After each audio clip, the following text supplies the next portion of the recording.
Good evening, trustees, Superintendent Ozerani, members of the Cabinet, and members of the audience. I am Amy Stratton, Director of Curriculum, Assessment, and Accountability. This is an informational presentation on the 23-24 LCAP, Local Performance Indicator Self-Reflection. The State Board of Education requires districts to complete a self-reflection on the local indicators that measure our progress within an appropriate priority area. These results will be reported to the California Department of Education and will appear on the California School Dashboard in fall of '24. Priority Area 1 for the Local Control Funding Formula reports on the basics: teacher missed assignments, curriculum, and facilities. In this priority area, we are reporting on our missed assignments from the 21-22 school year. This data is supplied by the California Department of Education, and this is the reporting year we are required to use. Of the 418 teachers, 86% had all appropriate credentials for subjects taught. Out-of-field teachers are those teachers with short-term waivers or missing EL certifications.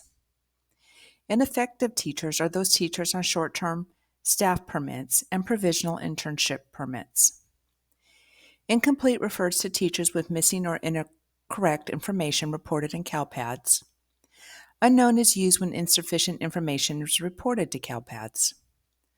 In the two additional indicators, all students have access to their own curriculum, and our facilities meet good repair standards. Priority Area 2 focuses on state academic standards. In this area, we evaluate progress in providing PD in academic standards and/or curriculum, progress in instructional materials aligned to the state standards, progress in implementing policies or programs that identify areas for improvement of instruction aligned to academic standards, progress implementing academic standards adopted by the State Education Board, and success at engaging teachers and administrators during the prior school year. In these areas, MJUSD is considered to be at full implementation phase. Priority 3 focuses on parent and family engagement.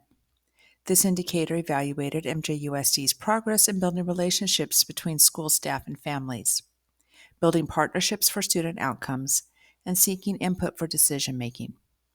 MJUSD is considered to be in full implementation phase in building relationships with school staff and families, as well as seeking input for decision-making. However, we are still working on our implementation strategies for building partnerships for student outcomes. Priority 6 focuses on school climate. This data is the result of our local 5th grade survey, as well as the California Healthy Kids Survey for grades 7 and 9. The results indicated that school safety continues to be a concern for our secondary sites. What is also noted is that as students move up the grade spans, their connection to school decreases. MJUSD continues to make investments in our school facilities a priority. We have installed fencing, security cameras, door buzzers, improved sport facilities, creating new classrooms, and finding ways to make upgrades in our schools. In addition to addressing the physical safety, we are continuing to support our efforts towards PBIS in our schools. To address wellness of students, a director of wellness was hired to coordinate services across the district, which includes providing more training and supports to the outreach consultants who work directly with our students and families. Priority 7 focuses on broad course of study. MJUSD used our California Career Indicators to evaluate this measure. MJUS believes that access is available. The rates of our unduplicated students are not necessarily enrolled in our most rigorous courses, in particular our English learners. MJUSD continues to monitor our data and look for opportunities to provide new pathways for students, such as the 4-year engineering pathway at Lyndhurst and the 4-year medical pathway at Marysville High, starting in the 24-25 school year. I am available to answer any questions you might have.